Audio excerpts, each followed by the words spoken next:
Another big weekend of Premier League football is here. This might be a slightly shorter video than usual as I got quite a busy schedule and I was going to do it tomorrow but I don't have the time, so going to fit it in now. Just quickly, the reason the table is looking like this with 4 teams lit up is because there are games happening right now.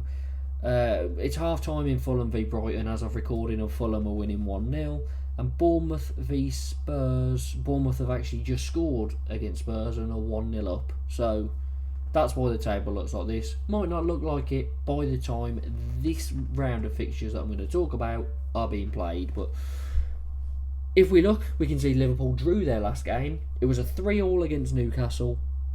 Big shock, to be honest, there, because first of all, I thought it would be quite a low-scoring game given the fact Liverpool are very good defensively and Newcastle don't score or concede many goals. But a 3-3, brilliant for the neutral. And Chelsea and Arsenal picking up some wins now means they are both 7 points behind Liverpool. Yes, it's 7 points, and yes, last week everyone was saying Liverpool are going to run away with the title, but that's just because they didn't look like you could get any change out of them. But we couldn't deny that Chelsea and Arsenal are both in very good form at the moment, so who knows what's going to happen with this title race. If Liverpool slip up this weekend in the Merseyside derby, Chelsea and Arsenal could be right in the gate. And to be honest, I hope so. Not from any standpoint against Liverpool, but I would really like to see a 3-way title battle this season. Would be something we haven't seen for a while. Obviously, City are still in it. They're 2 points behind Arsenal and Chelsea, but I just don't trust City in the big games without Rodri to be able to pick up much. And even the games against sides that, are kind of mid-table. You look at Bournemouth, Spurs, Brighton and Fulham as well, kind of in that category outside the top 4. There's a lot of sides there that you wouldn't be confident at the moment City would beat. So it's going to be interesting because this weekend is quite big with some interesting games. So we will scroll down. Let's look at our first fixture, which is the Merseyside derby.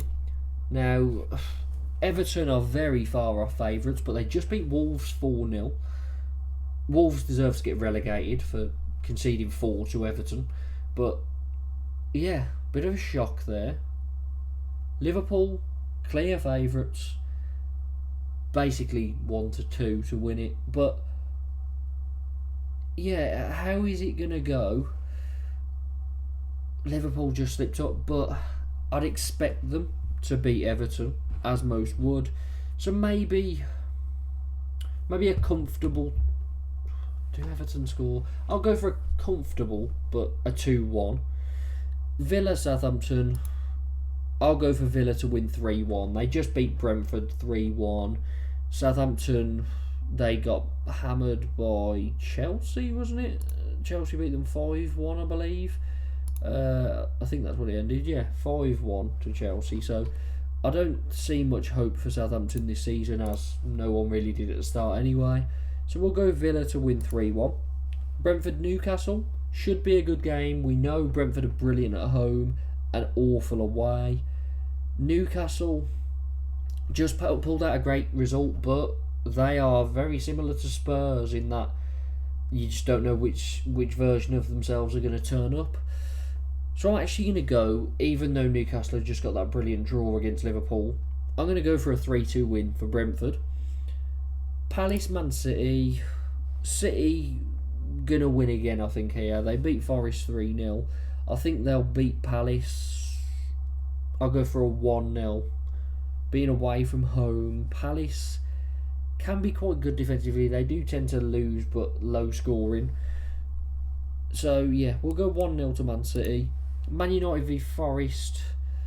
Now, I think under Amorim, I think this could be where they start to kind of kick on. Yes, they lost to Arsenal 2-0, but that was always a step too far.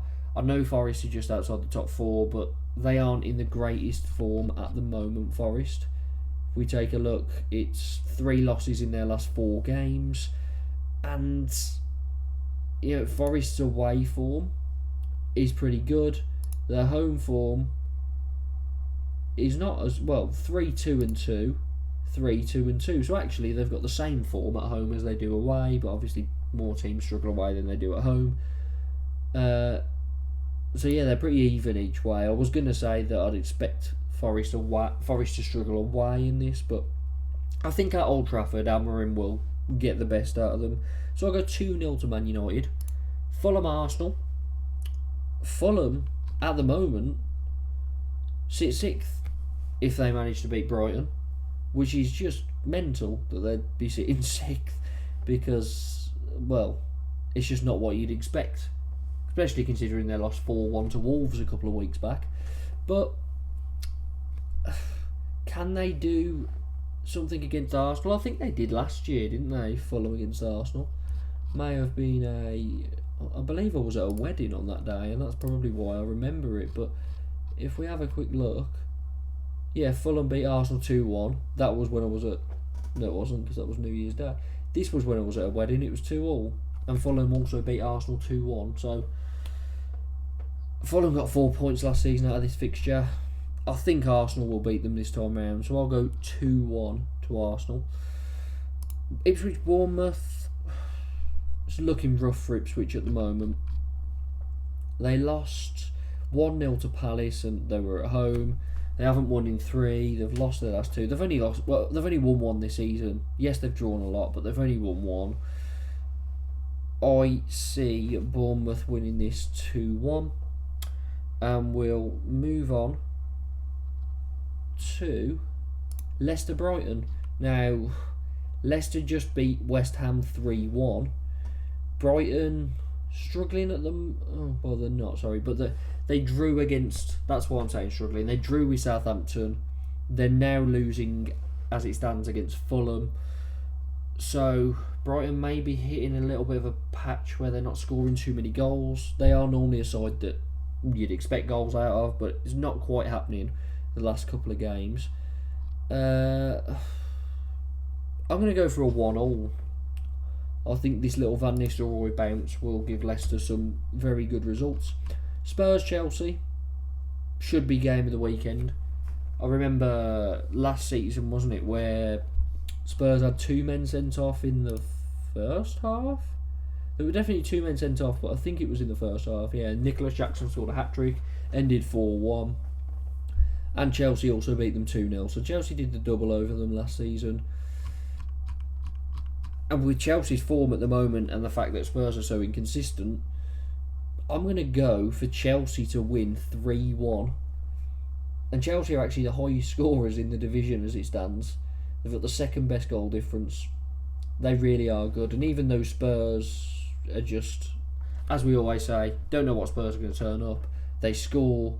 When they win big, and when they lose by a small margin. That's why their goal difference is so high, but they're sitting 10th. I think Chelsea will beat them 3-1. West Ham Wolves, big game near the bottom of the table. West Ham lost 2 in a row on 15 points. Wolves 9 points after those 2 wins, and it looked like they were turning a corner. They've now lost 2, and those games, well, I say games, the last game against Everton, Bournemouth are a good side. Everton have looked very poor this season. They've only scored 14 in their 14 games, and 4 of them came against Wolves in that last one. So, they were the lowest scorers in the division before that game.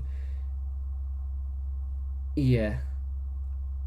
Wolves are tough because they need to buy a couple of defenders in January.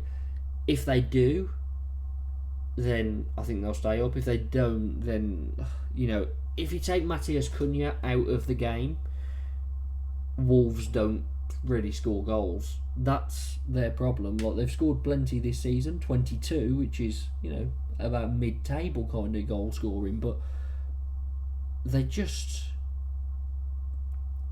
If the opponent stops Cunha, they stop Wolves, and then they also can't defend. So all you have to do is mark Cunha out of the game and you've beaten Wolves, it seems. 36 conceded in 14. Is it absolutely ridiculous? I'm actually going to go, and I do not rate West Ham at all this season under Lopetegui. But West Ham don't really keep clean sheets. I'm going to go for West Ham to win 2-1. And potentially the end of Gary O'Neill as Wolves manager. I think that could be the final nail in the coffin if he's not sacked before then due to the Everton result. So, yeah, we'll go for 2-1 to West Ham. Those are my predictions. Let me know down in the comments what yours are. Make sure to like and subscribe, and I'll catch you next time.